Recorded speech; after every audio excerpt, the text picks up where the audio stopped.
Okay, in this video we're going to be looking at our last chapter, in which we're just looking at two sections of, um, looking at advanced counting methods, or what is called combinatorics. So first, counting combinations of things,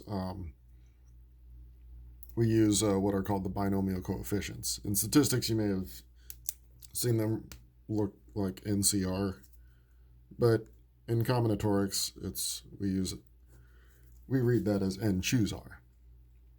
And we call them binomial coefficients because they're the numbers that appear if you expand a binomial raised to a power. So the binomial theorem, if you have, say, a plus b, which is just any binomial, raised to some power. So we've probably multiplied these out by squaring them. You do a times b times a times b and then FOIL it. If you cube it, it takes a bit longer, but if you wanted like the 10th power, it would take a pretty long time. So it turns out the coefficients of the powers of a and b are these combinations, these binomial coefficients. So the theorem says that this is the sum, k going from 0 to n, and then the binomial coefficient n choose k is the numerical coefficient of the term a to the k, b to the n minus k. So in books, you probably saw a few examples expanding out something raised to some high powers. But here we're just going to look at what are the coefficients of particular ones. So if I wanted to find the coefficient of x to the third, y to the fourth in this expansion, negative 3x plus 4y all raised to the seventh. So I can think of the negative 3x as my a, the 4y as my b, and essentially just pull out that one coefficient. So it would be, if I'm looking at x to the third, that's going to happen when a is raised to the third. So that's going to be when k is equal to 3. So it's going to be n choose 3, so 7 choose 3 will be the coefficient. And then it'll be a to the third power, but we're just looking at the coefficient of x to the third, so we're just going to take the minus 3 to the third power.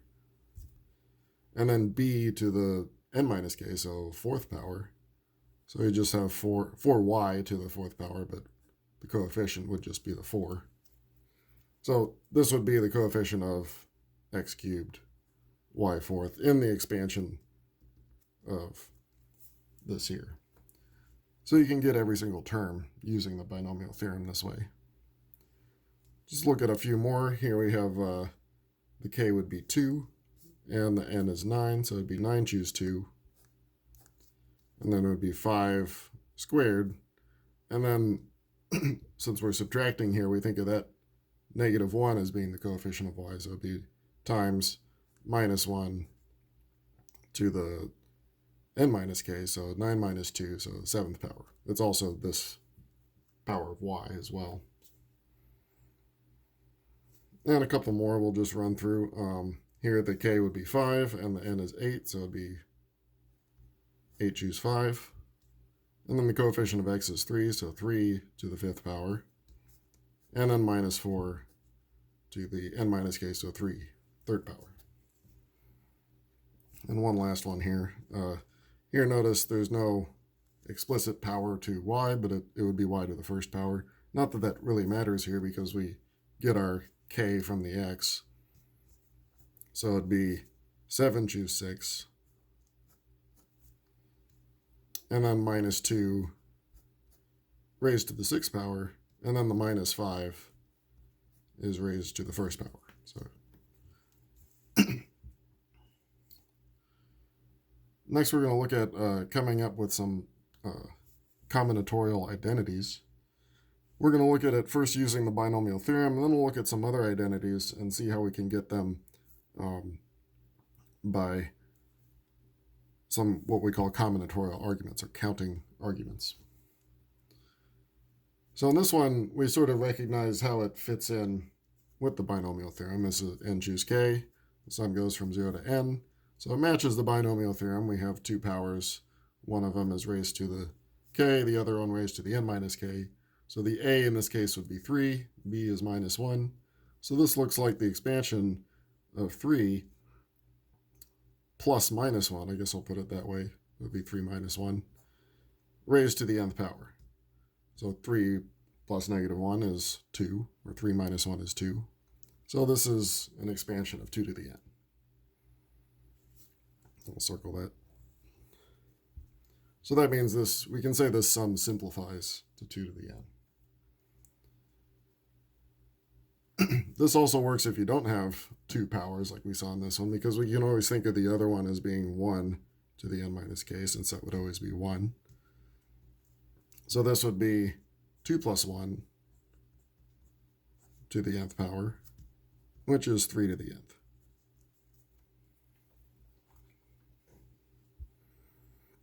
Now, sort of bridging into our combinatorial arguments, or counting arguments, we could, let me sort of erase this part so that we don't think about it. We can think of this expression, if we ignore the sum, we've seen something like this before, back in chapter 8.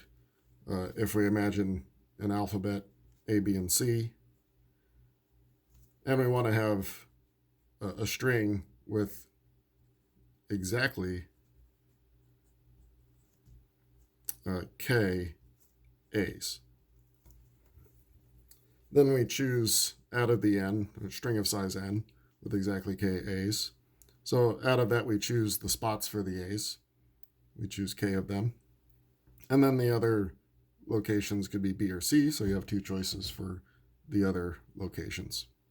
That might look strange because it's k, it's not n minus k.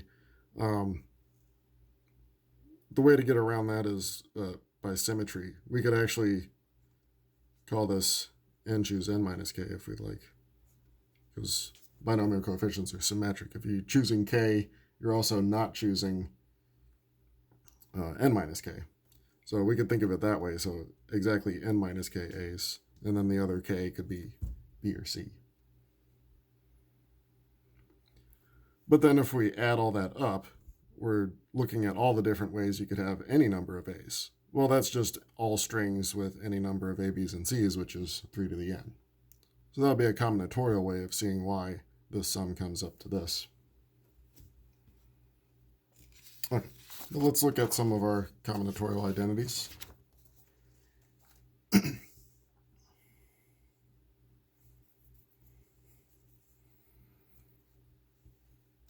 If you want, you could write some of these summations in that notation. So this would be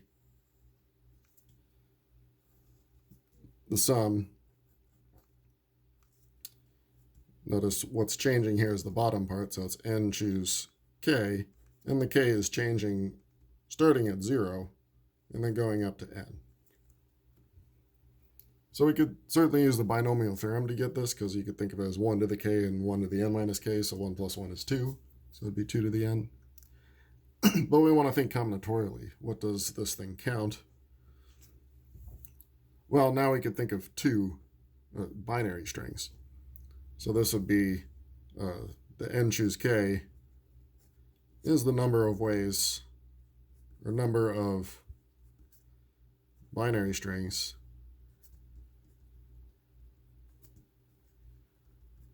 with exactly k ones, or you could do zeros if you'd like. It doesn't really matter, in an n-bit string.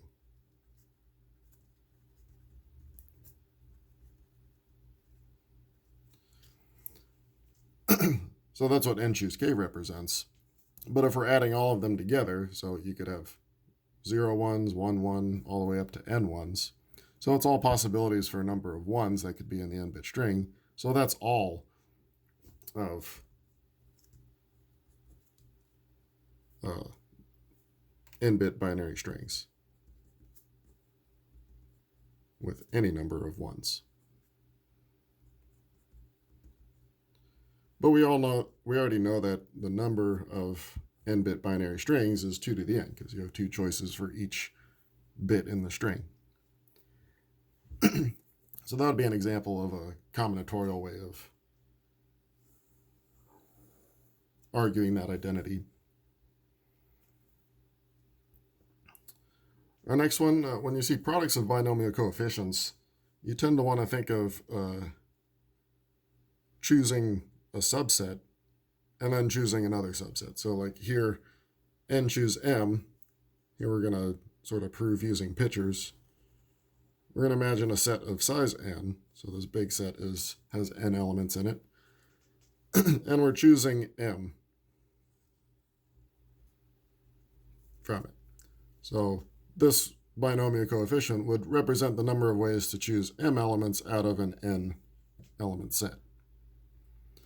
And then here we have m choose k. So here we have an m element set, and we're choosing k things from it. So we already conveniently have an m element set in our picture here, so we're choosing k from it. So we could think of the product as the number of ways to choose. Say you have a group of n people, you're choosing a committee of m, and then within that committee you're choosing a subcommittee of k. Well, one way we can think of that is, why don't we reverse those choices, or do those choices in the other order? So since we want to eventually get this subcommittee, we might as well choose that first, or we could choose that first. So this is for this side. For this side, we have n choose k. So that would be first choosing the subcommittee of size k. And then now what's out here would be n minus k. You have n minus k that weren't chosen for that subcommittee. And to get the other part of your main committee here, you'd be choosing m minus k to fill that out. So I'm going to shade that to say that those parts are the same. So on one side, we're choosing the committee and then the subcommittee. And on this side, we're choosing the subcommittee and then choosing the remainder of the original committee to fill it out. So now we have still a committee of size m, but still we just chose that subcommittee first. So notice there's not even any words in this argument. You could put the words together to make it a real argument, but that's the idea of a combinatorial argument.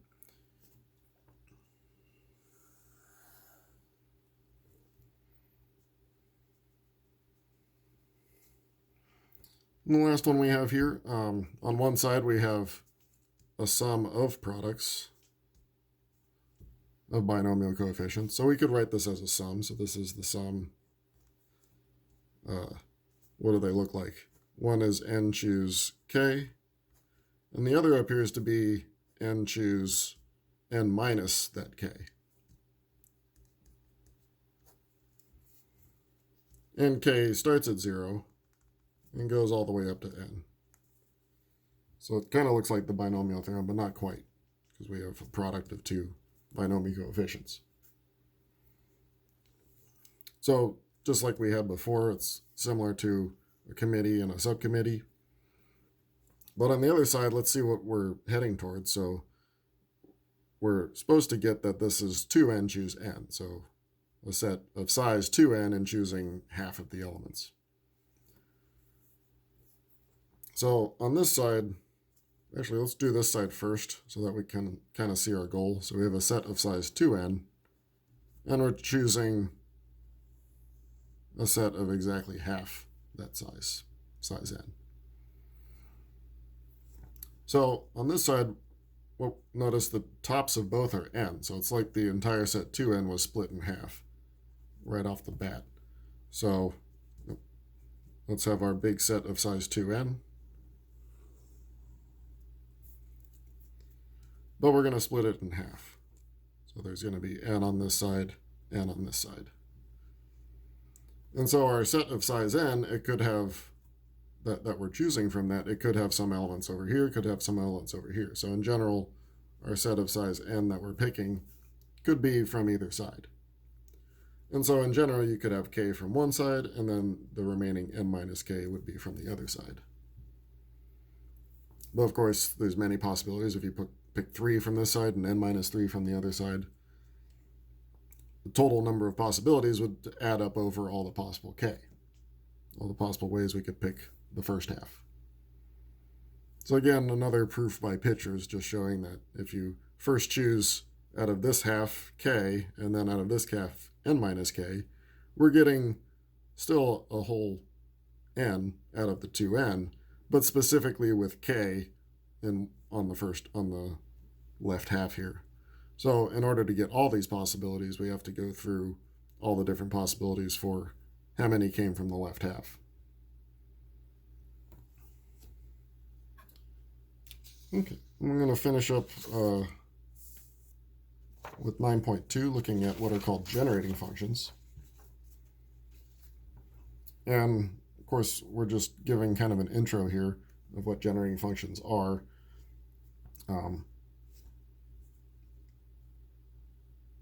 We think of the power series or Taylor series that you might remember from a Calculus 2 course.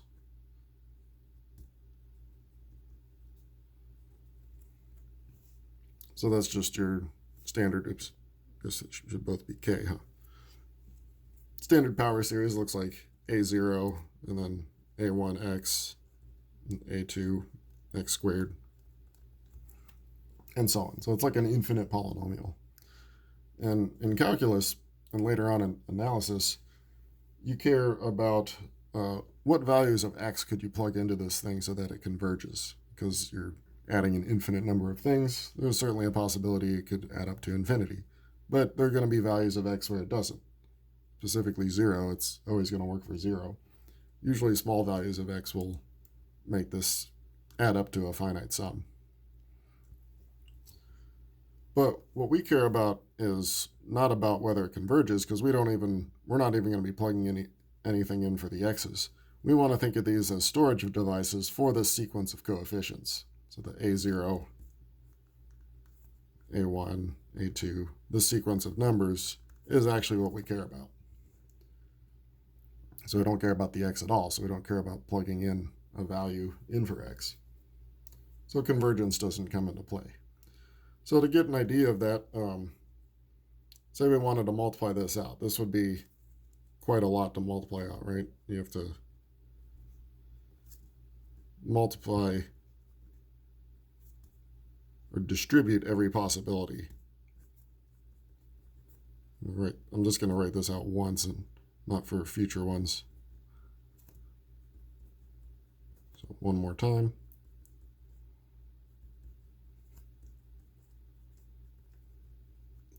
So for example, one possibility, I could do x squared times the x cubed over here and then the 1 over there.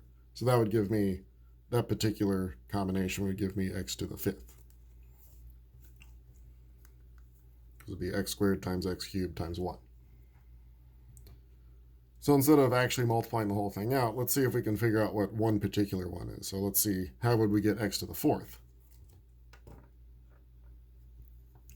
Well, we try and do this in a systematic way. Like, for example, we could choose 1, 1, and x to the 4th would certainly be a way to get x to the 4th.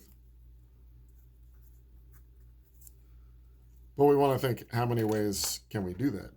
So how many ways do we get 1, 1, x to the 4th?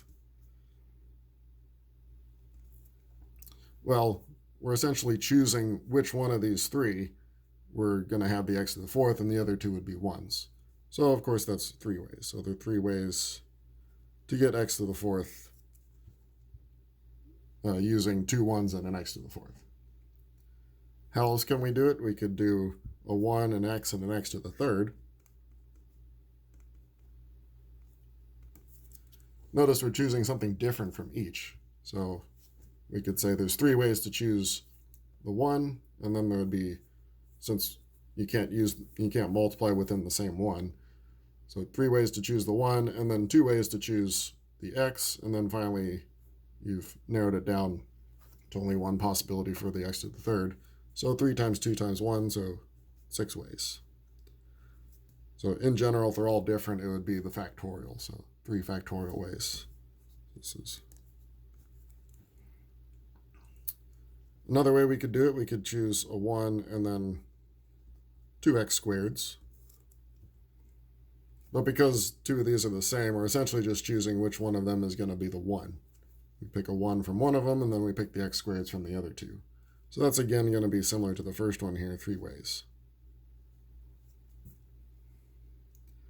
And the only other possibility, so this is, we've exhausted all the ways we could have a 1. So if we have to have x's, the only other way is 2 x's and an x squared. And again, 2 of them are alike, so we're really just choosing which one of them is going to be x squared, and the other 2 will be x's. So again, 3 ways. So now we count it up, we get a total of 15. So when this multiplies out, it'll have a 15x to the 4th and then other terms. So the 15 is our answer here.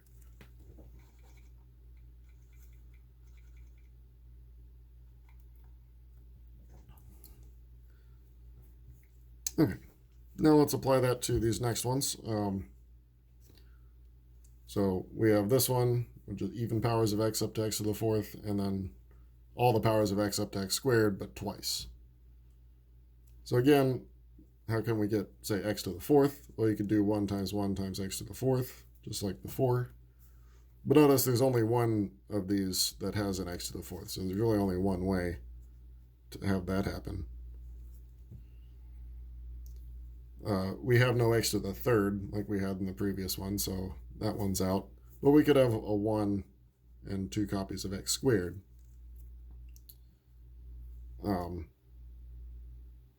And these things are in all 3 of these.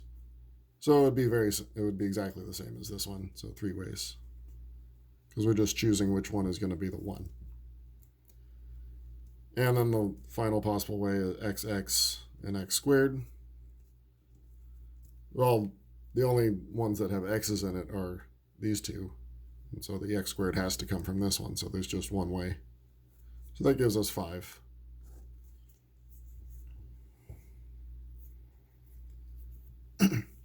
But now this brings us to the idea of having an infinite sum.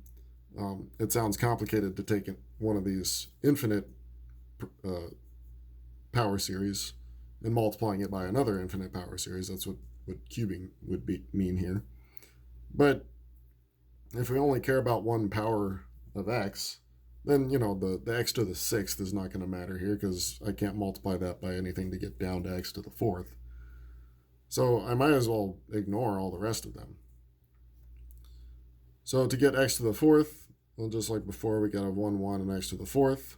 So that would again be 3 ways. And since they're all even powers, the only other possibility is 1x squared and x squared, which we saw already was also 3 ways. So there's 6 ways. So the coefficient of x to the 4th is 6. So you can see how doing that analysis would give you every power of x. So, multiplying a power series by itself or taking it to a power is just going to give you another power series. Now, getting to the last portion of our seeing how this actually helps us count things, we're going to look at figuring out how many ways we could make change for a certain amount of money, such as K cents here. Move this up.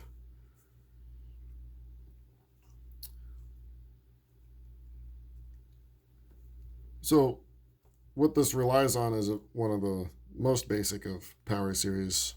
1 over 1 minus x is 1 plus x squared plus x cubed. It's what we call the geometric series. And this would only converge if the absolute value of x is less than 1, but again, we don't really care about that here. So it's the first time we're seeing an infinite polynomial essentially be represented by just a finite number of operations. So if I plugged in 1/2 here, that's saying that we get 2, because 1 over 1/2 would be 2, if we add up all the powers of 1/2. But what we care about is, this would be if I just had pennies, if I wanted to get 3 cents, well, there's only one way to get 3 cents with just pennies. Or if you had 97 cents, further along in this, you would eventually get x to the 97th, and its coefficient would also be 1. So there's one way to get 97 cents using only pennies. But what if you have more things? So if you have pennies, nickels, dimes, and quarters, well, in generating functions, you just multiply the corresponding generating functions together. So for pennies, you have 1 over 1 minus x. For nickels, you would have 1 over 1 minus x to the 5th. Why is that? Notice if you put an x to the 5th here, then you're getting a 5 here, you're getting a 10 here, you're getting a 15 here. So you're getting all the possible ways of getting that number of cents, like 15 cents here, with nickels. But you couldn't get x to the 12th with nickels because there's no way to get 12 cents with only nickels. So continuing this pattern, you'd have 1 over 1 minus x to the 10th for dimes, and 1 over 1 minus x to the 25th for quarters. And then, of course, you could combine that all together. So just to see the usefulness of this, I'm going to show you, I put this all into Wolfram Alpha to see what the expansion would look like. Let's see how this works.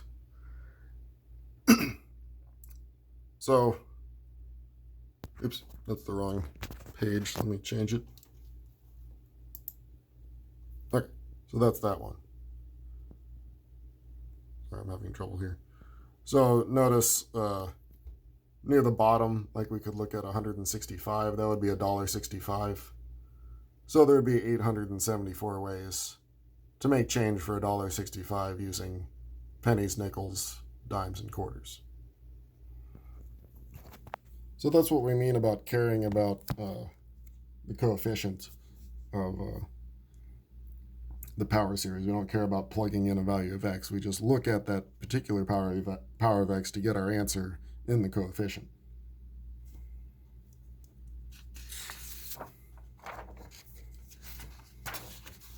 Okay.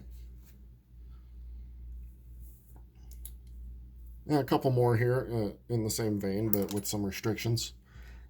So a generating function from the previous problem, so still using pennies, nickels, dimes, and quarters, but you're only allowed to use 15 nickels. So if you could use any number of nickels, that would be your 1 plus x to the 5th plus x to the 10th plus x to the 15th, and so on forever. But if you're only allowed to use 15 nickels, then this can only go up to 15 nickels, which is 75 cents. So we have to stop there. But we still have a formula for that, right?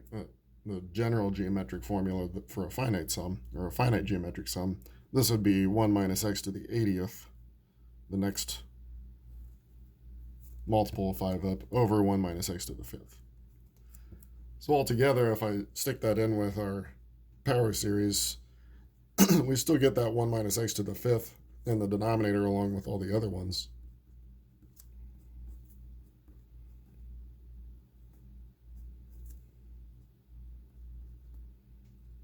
But on the top, we're going to have 1 minus x to the 80th.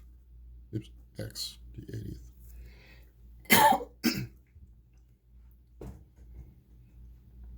And then finally, if you still have to use up to 15 nickels, but you want to use at least 2 dimes. So what does that mean? Well, when we start with 1, we're saying that we could have no nickels. Like in this case, it would be no nickels, or in the case of pennies, it would be no pennies. But if we want to use at least a certain number of something, like dimes would normally have this one, right? This would be any number of dimes. But this would be using 1 dime, this would be using, 0 dimes and 1 dime, and this would be 2 and above. So if we want to use at least 2 dimes, then we can't include those 2. But then that means out of the rest of it, we could factor out an x to the 20th and still get that same infinite sum. which is 1 over 1 minus x to the 10th.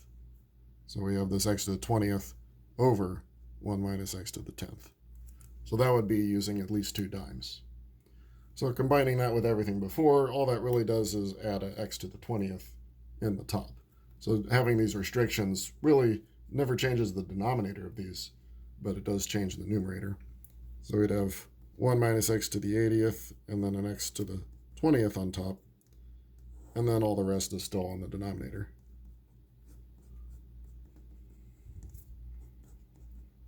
Oops, 1 minus x to the 10th, so that's just this one. So you can see that fraction there, you can see this fraction right here. And then we have, so if we had some restriction on quarters, we'd have something about that in the numerator. And I also put this one in Wolfram Alpha to give you an idea what you would get there. So if you have to use at least 2 dimes and only up to 15 nickels, then let's take a look at what we get there.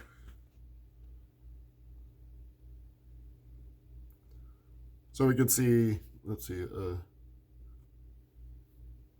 yeah, $1.85 if we look at the bottom there.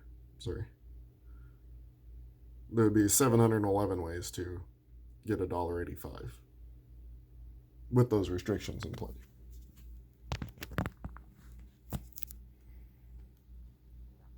Okay. So that's it for this video and pretty much the videos of class. You'll see I'll be putting up another video on problem 3 from that chapter 6 assignment. So look forward to that as well.